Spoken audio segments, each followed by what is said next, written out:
vedare tinokuchingamidzai zvekare kune chimwe chirongwa pano paZim Facebook Secrets and Confessions. Tadzoka zvekare nemamwe mamessages. Pane imwe message iyo yandakatumidzirwa ichibva kuna vahanzvadzi vedu. Hei, zvakangoma hazvo vedu we, ndichange ndichizokupostirai nyaya yacho iyoyo after message iyi yandiri kuda kukuverengerai yakabva kuna vahanzvadzi vedu avo vari kuti vari kutsvakawo advice. Message yavo yakamira sekudai so: hanzi makadi zvenyu mukomanashi, ndinokumbirawo kuti munge muchindiposterawo nyaya yangu makavikawo chitupa changu. Inini mukomanashi ndiri mudzimai ane makore 34 ekuberekwa, and thank you for the great show because maconfession awa anovaraidza paya paunenge uri kubasa kana ukangoisa maearphone ako so ukatanga kuteerera maconfession pasina kana nguva unobva watoona kutoti aikaka zuva ratonyura 1 on 1 basa rinorwadza we. Seini zvangu muIndia wandinoshandira anokushandisa kuita kunge dhongi chaiko, asi mukoma sandizvo zvandiunza pano.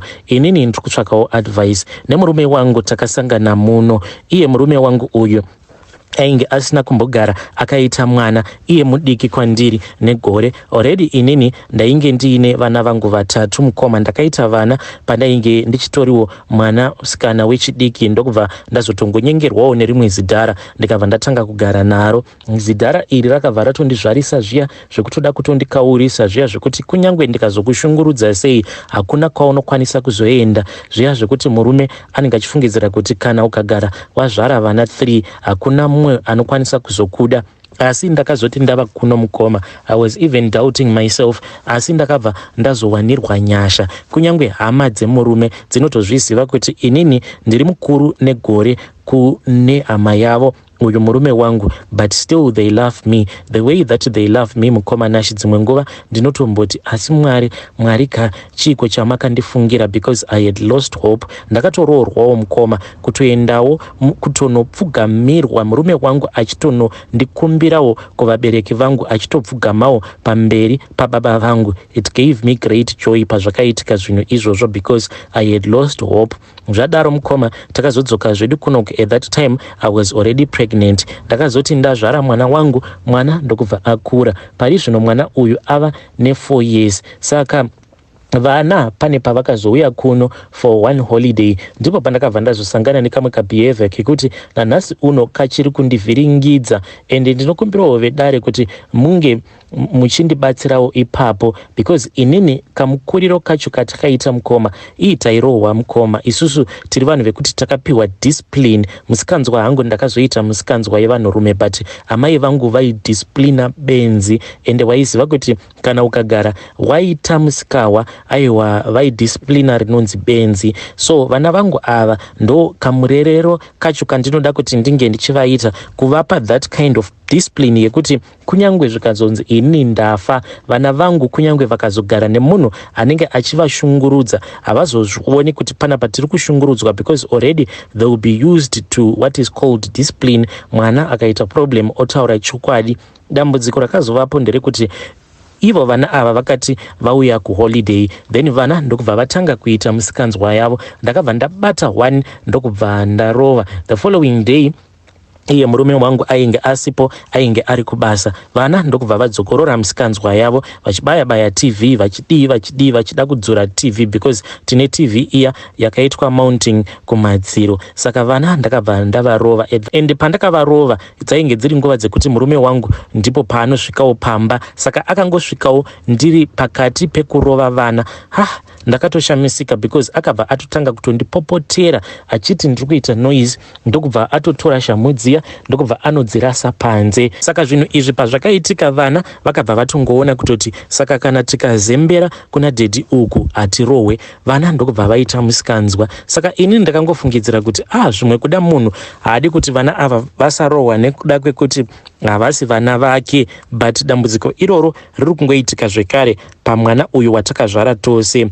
Wangu murume haadi kuti mwana ange achidiscipliniwa. Dai kwanga kuri kunzi zvinongoitika chete kumwana uyu watakazvara tose, ndaingoti anongosarudza wake mwana kuti iye mwana wake abatwe sezai, but mukoma anozviita pavana vose. Haadi kuti vana ava vange vachirohwa. Zvino inini mukoma Nhashe, zvekuti vana ava vange vachizokura vari spoiled handizivewo kuti ipapo ndingapafambisawo sei. I am really stressed about this issue. Issue yekuti ndo iri kunditadzisa kufara nemurume wangu. Kamwana kedu aka katiinako kane umwe musikanzwa, ende kanototi kakaita musikanzwa ukati ndinokurova, kanobva kati dhedhi vanouya ndinokuripoterai kuna dhedhi kuti mandirova, ende ivo vanotopopota pamberi pevana vachiti handidi vana vanorohwa. So ndinokumbirawo help yenyu kuti pakadai so ndingapafambisawo sei. Uyu mwana ndakatombofunga kumuendesa kumusha, but iye ndinotozviziva kutoti izvozvo haafi akazvibvuma, because anenge achiti vana izvezvi kumusha vari kungorohwa, but kurohwa ndokunoita kuti mwana ange achizova nediscipline. Sandizvo here nhai mhuri yeZimbabwe? Hei vedare, ndo message iyo yandakatumidzirwa ichibva kuna vahanzvadzi vedu. Hanzi kudisciplina kwaanoita vana ndekwekuti anotora matoi obva anomahwandisa muwardrobe, obva ati kusvika maita vanhu kwavo ndiko kuti ndinge ndichizokupai matoi enyu. Saka inini I don't think kuti idiscipline yatingapa vana, ndinoona sekunge idiscipline isina musoro. Hei vedare, ndo message yavo iyo, vari kutsvakawo advice. Regedzai tibva taenda panyedu inotevera. Nyedu inotevera yakamira sekudai so. Hanzi makadi zvenyu mukoma Nhashe, ndinokumbirawo kuti munge muchindiposterawo nyaya yangu makavigawo chitupa changu. Inini ndauyawo pano paplatform penyu ndichidawo kungotaurawo confession yangu. Sometimes zvinhu izvi zveurombwa vanhu vanokwanisa kungoti wakaromba, but vanhu vanofanira kuti vange vachinzvera kuti munhu uyu kuzonosvika achizonoromba zvakabva pai, zvakatanga sei. Inini mukoma Nhashe, I think kuti pakatongogara paitika mistake muupenyu hwangu, because baba vangu munhu wemabusiness ende vainge vakaromba neni, ende mushure mekunge ndaromba ivo baba vakabva vazotochema vakati mwanangu, zvinhu izvi zvawaita zvakashatisisa. Kana ini baba vako ndichiita zvinhu izvi ndaifunga kuti ndakangwara, neniwo ndakatochema, because ndainge ndisingatozivi kuti pose apo pandainge ndichirarwa nenyoka yababa zvose izvi zvaiitika mumaziso mavo. Saka ivo semubereki vakati zvinhu zvekuti zvainge zvichivarwadza. Saka inini ndainge ndichingodawo kungotsvaka nzira dzekuti ndidzinge spiritual husband iyi. Ndaizviziva kuti ndine spiritual husband, but ndainge ndisingazivi kuti ndaitorarwa nenyoka. Nyoka iyi yaitopinda musikarudzi mangu ichitoita ichipinda ichibuda. Ndo nzira dzacho dzandainge ndichishandiswa nababa vangu vachiitira kuti mabusinesses avo ange achibudirira.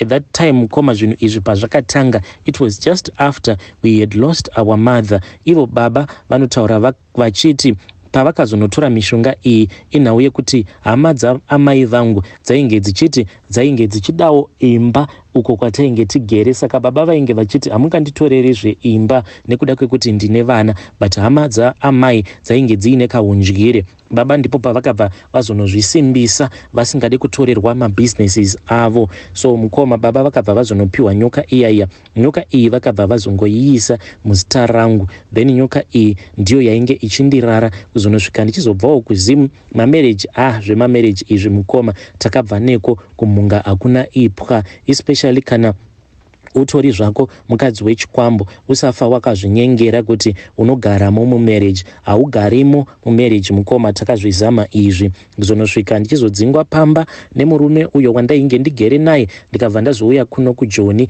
Ndakati ndauya kuno kuJoni, friend yangu iye ainge aine saloon at that time, a first saloon. Aiwa mukoma Nhashe, vanhu kana kuchinzi vanhu vanodanwa nemishonga, shuwa vanhu vanodanwa nemishonga. Aingoti kana akati ngatimbodzikai downstairs tobva tanomira zvedu mustreet achidana macustomers mukoma, ndaiseka. So soon after apedza kududunura munhu anenge achitotaura kuti but vasikana munoziva kuti last week ndakarukwa, but I don't even know kuti why ndangosarudza kurukwa. So zviya zvekuti munhu anenge apinda mutown achiti ari kuda kutenga it's either chikafu kana kutotumidzira mari chaiyo kuzimu ozotoshandisa part of that money kuti ange achirukwa. Izvi zvose zvainge zvichiitika at that time ndainge ndisingazivi kuti friend yangu uyu ainge aine mishonga yake iyo yaainge achishandisa, but akabva azondibudira pachena manje. This was when mhiko dzacho padzainge dzava kutanga kumuaffecta. Iye ainge akambondiitira rimwe movement rekuti handina kunzwisisa. There was this other night paakanditi I am feeling very lonely, and ndainge ndichitomuseka ndichitoti asikana, saka imi munofungidzira kuti Mwari vachizokupai sikarudzi iyo yamunofanira kuti munge muchizoshandisa pakuita bonde, munofungidzira kuti Mwari vakapusa here?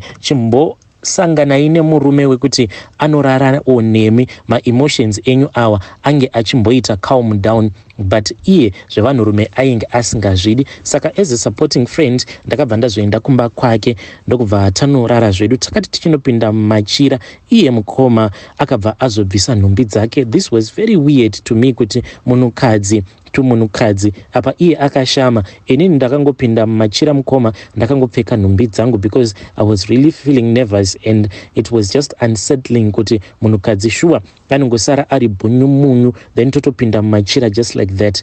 Usiku ndakati ndakarara mukoma ndakatanga kunzwa kamwe ka enjoyment, so kakabva kandimutsa. Ndakati ndichinomuka mukoma ndokubva ndatonzwa shamwari yangu achiridza ngonono apa painge paine ruoko rwake ainge akandibata apa panzvimbo pakavanzika akatoisa chigunwe chake. Hii mukoma ndakabva ndaridza mhere ndikabva ndati ko uri kuitei akabva atanga kuchema. Ndikati what is wrong? Akabva ati iye ndine dambudziko rekuzvibatsira rekuzviita chimhandara maoko.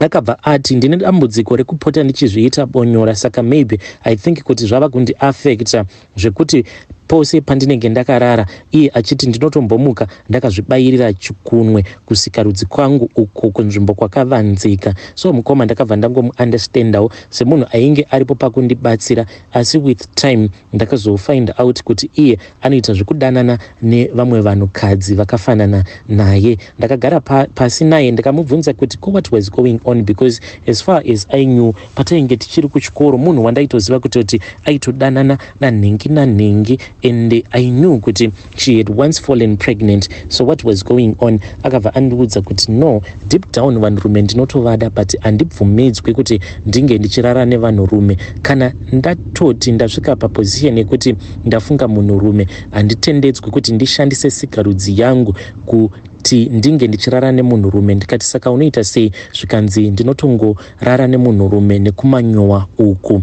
ndiko kwandinotendedzwa, but I am not even allowed to do that. This is just a desperate measure. Akabva ati saka ndinoshaya munhu wacho wekuti anokwanisa kurara neni nekumanyowa, saka ndinozogumisidzira ndava kudanana zvangu nevasikana ava vandinodanana navo ava vanoita zveulesbian.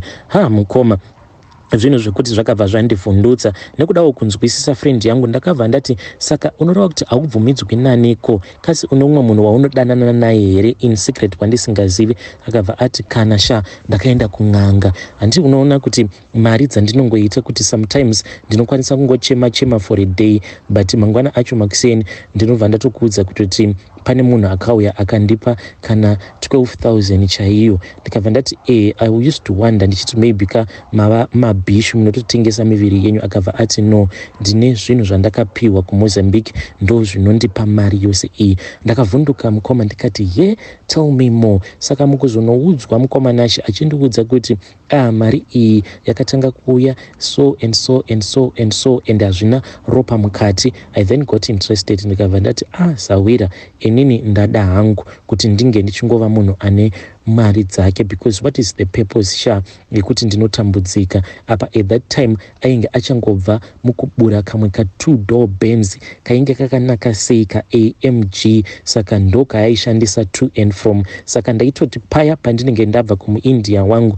ndobva ndaenda kuhair salon kwake, then over azonondisiya kumba ndichingoitirawo kuti ngoti wo flambo mulocation, then iye over azodzokera zvake kwa ainge achigara. Mukoma nashi ndakabva ndabvuma paya ndisu uyo takabva tatorana and we used that same car. Achitoti ainge achida kuenda kunorakidza sekuru vacho motikari ainge akabva mukutenga ndokubva tazoenda kuMozambique. Takati tasvika kuMozambique kuya mukoma iye akabva azonditi ndaifanira kuti ndinge ndichizorarapo pamba peng'anga. Iye ndokubva azodzokera zvake kune imwe lodge uko kwaakanorara ikoko. Mukomana ndakazorara ndichinyengewa neng'anga iyoyo, just like musikana uyo nyaya yake yaari kutaura. Ndo zvakaitika exactly kwandiri. Ng'anga iyoyo mukoma apa yakatanga yandinwira mushonga. Unongoziva kuti ng'anga zve dzinoziva maguchu ose. Ndakanwirwa rinozi gapu reguchu mukoma, zvekuti by the time paakazotanga kurara neni, mukoma ndakachiona chemusi iwoyo zveshuwa pasi pano pezuva hapana chemahara. Ng'anga iyi yakabva yati kwandiri, the reason as to why ndiri kukunyenga kudai, it is because nhasi ndo zuva rako rekupedzisira kurara nemunhurume uchishandisa sikarudzi yako. Murume yakabva yati nhasi ndo zuva rako rekupedzisira kurara nemunhurume uchishandisa sikarudzi yako, zvekuti unonakirwawo. The next time pauchanyengana nemunhurume kekupedzisira tichivhara sikarudzi yako, ucharara nehanzvadzi yako. Mukoma ndakati handichakwanisi. Sekuru vaya vakabva vati it is too late, hazvichatoiti kuti unge uchiramba. Ndikati ko kana ndikaramba chii chinoitika? Sekuru vaya vakabva vazodana umwe wavainge vachishandidzana naye, vakabva vataura, but vaitaura nechiridzi chavo chekumozambique. Ndokubva pazouya huku iyi mukoma yakabva yazotenderedzwa mumusoro mangu ipapo pandainge ndakapfugama vachitaura neni. Sekuru vaya vakabva vati pari zvino muviri wako uyu, mutumbi wako hausisina mweya. Ndikati mweya upiko? Vakabva vati mweya wako spirit yavanotaura iya spirit isingafi. Ndaisa spirit yako pahuku iyi. Ndikati saka munoreva kuti ndava huku here? Ivo vakabva vatanga kupopota vakati benzi iri rabva nepiko risingakwanise kukasika kurizina. Vakabva vatanga kutaura neni manje vachipopota nechirudzi chavo. Then uya mubatsiri wavo akabva ati sekuru vari kuzama kuti ivo pane zvavari kuda kukurakidza kuti iwewe kana ukaramba kuenderera mberi nemhiko idzi apa vainge vachingogutsurira musoro wavo, kunyange zvimwe zvacho vainge vasingazviwi.